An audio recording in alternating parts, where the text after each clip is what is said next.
Hi, welcome to MON DIEU. I'm Olivia McCoy. Today we're going to be making gluten-free muffins. Alright, to start out we have our mixing bowl where we're going to be adding all our different types of flours. We're not using any flour that has gluten. We're going to be using a mixture of flours to create a structure that is nice and cake-like for this muffin with no gluten at all. To start, we have our oats. These are old-fashioned oats, not quick, not rolled, just the traditional old-fashioned. You can use these oats in your oatmeal in the morning. You can do overnight oats. You can make oatmeal cookies. You could do no bakes. You can use these oats in multiple recipes, not just this one. Right now we're going to make oat flour from the oats. We are going to need a half a cup for the recipe, but because I'm bringing out the food processor and doing this whole process, I might as well make maybe a cup or 2 cups because I'll want to use this later. So I'm going to go with making 2 cups of oat flour.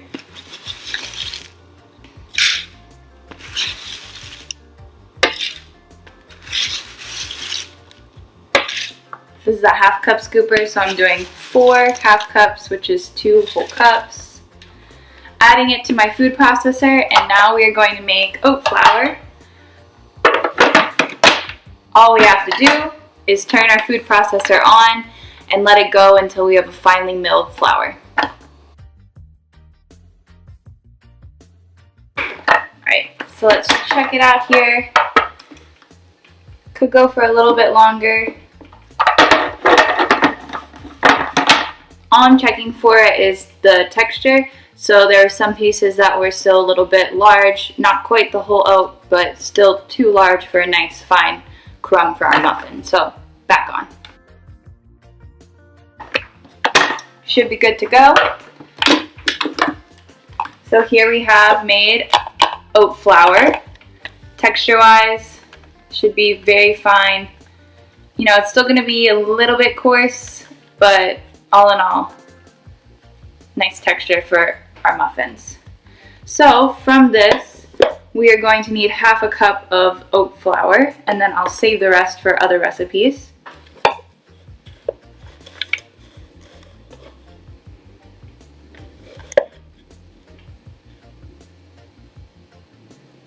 Okay, into our mixing bowl. Save the rest for some other recipes I have going on. Then we're going to turn to our tapioca flour. I found this in the supermarket in the baking aisle, so it shouldn't be too hard for you to find as well. There's multiple brands, so whatever one catches your eye should work out just fine. We're doing 1 cup of tapioca flour.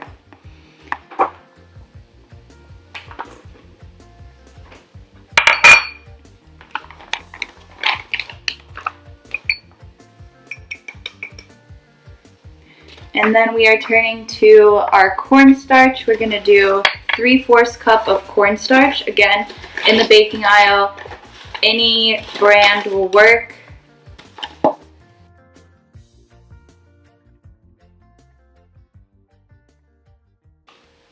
Our last type of flour that we're going to be using is almond flour.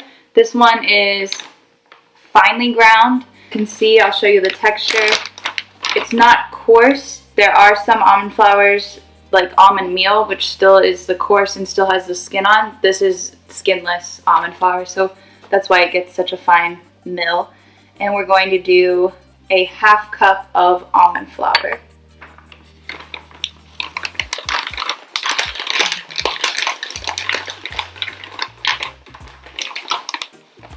And you can see the texture, super fine. Add that in.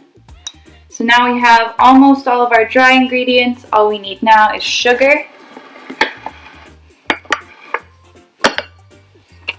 We'll be doing a 3/4 cup of sugar. So I'll take my 1/4 cup and do that 3 times. That's 3/4 cup. Add a little bit of salt.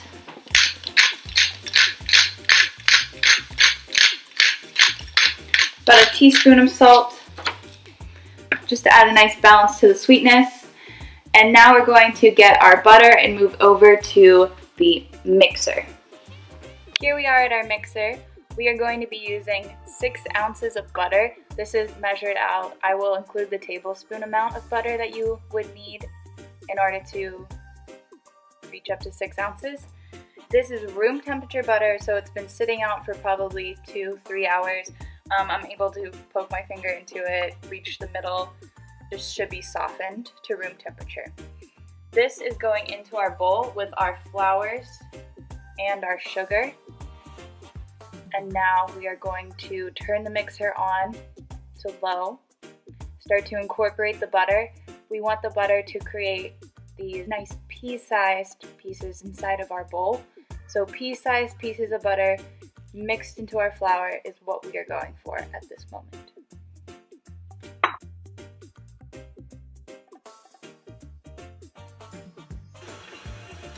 Alright, to start out, it was on low, and now I'm going to turn it up a little bit to medium just to incorporate the butter with the flour. If there's anything sticking to your paddle, just take the butter off, put it back in, start it again. Close here. We just want some nice pea-sized pieces of butter inside of our flour. Looking like it's ready to go. I'm going to stop it now. Nice and shaggy. It has these little clumps of butter that are just about pea-sized all throughout. That's what we're aiming for here. We can keep this mixture in a sealed tight bag on our countertop or in our pantry for up to 3 days. We don't have to use it immediately, so if you're looking to make muffins and you just want to finish this part first, that's totally fine. If you don't care about this being gluten-free and you want it gluten-full, then I'll put in the recipe below how much flour you would use, just AP flour, and you can have these muffins with the gluten. We're going to do the gluten-free from my friend Katie in Australia. Hey mate! Alright, so what we're going to do now is go back to our workspace and add our liquid ingredients to this dry mixture. Back at our workspace, we are going to make sure our oven is preheating to 350. So that's going on right now.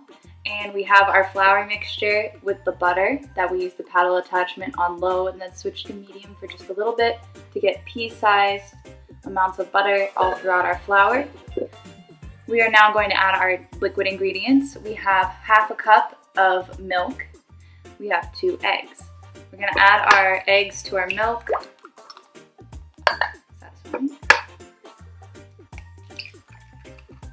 Alrighty.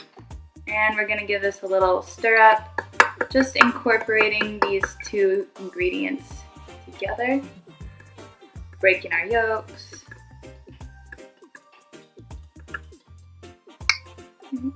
That's all we need to do there. Now we're going to add our wet ingredients to our dry and mix them together using our wooden spoon just to incorporate the dry ingredients into our wet ingredients. Just scraping around the bowl, scraping the bottom, making sure I'm getting the dry flour that's loose at the bottom there. We don't need it to get to a completely smooth point. It should just be until it's all incorporated together. We shouldn't see any loose flour. That is the main goal in incorporating. No loose flour to be seen. So we are going to fill each of our muffins up to the halfway point. We're going to put in some of our ingredients at that halfway point, and then we're going to fill it up to the 3/4 point with our batter and add the rest of our ingredients on top. Alright, so filling up halfway point. I'm using a 1 tablespoon scoop to help me achieve that.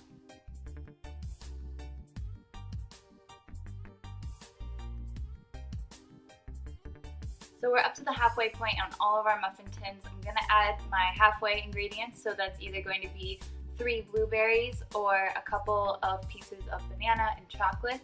I'm just going to do a little mix. So my blueberry side will be over here, my banana chocolate will be over here.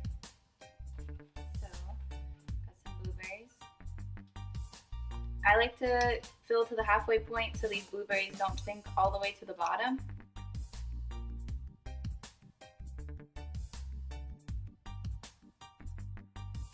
Now we're going to go ahead and we have our middle ingredients in. That would be any additions you want to add. You can get creative with it. I did my blueberry, I did my chocolate and banana. And now we're going to fill with the rest of the batter to the 3/4 point of our cup.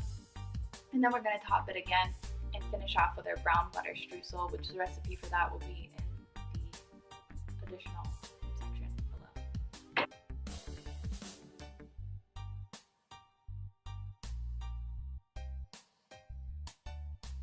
And my brown butter streusel is going to go on top. You can also, instead of a brown butter streusel, you can do just turbinado sugar, which is like a brown sugar that's not stuck together. It's kind of like crystals of sugar, also called sugar in the raw. So you can use the turbinado sugar and maybe some oats on top. That's also quite delicious. I just had this on hand, so I'm gonna go with it. Our oven is ready to go, 350 degrees. We're gonna put our muffins in.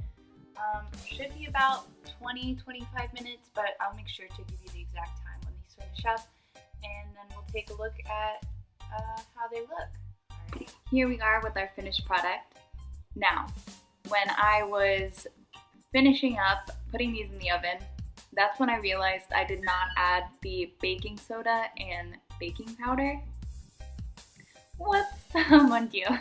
So that would be 2 teaspoons of baking powder and a 1/4 teaspoon of baking soda that should have been added to the recipe, and that would have helped out with our rise. So all of these could be about this much taller, which is like magnificent looking muffin.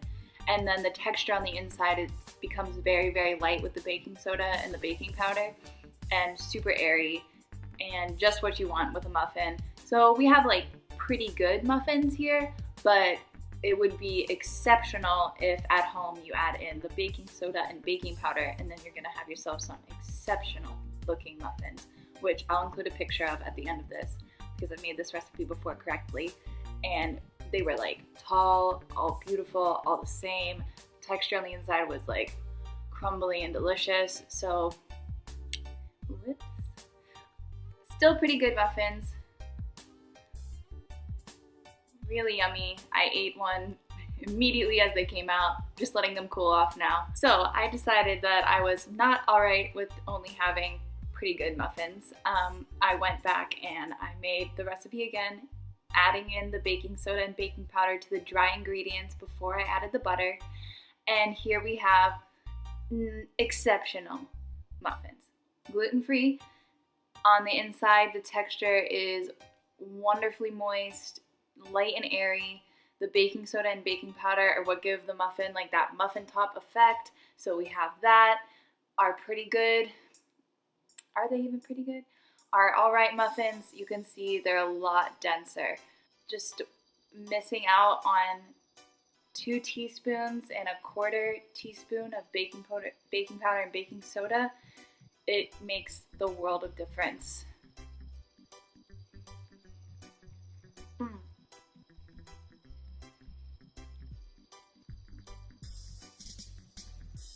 Oh mon dieu. Gluten-free muffins that are exceptional.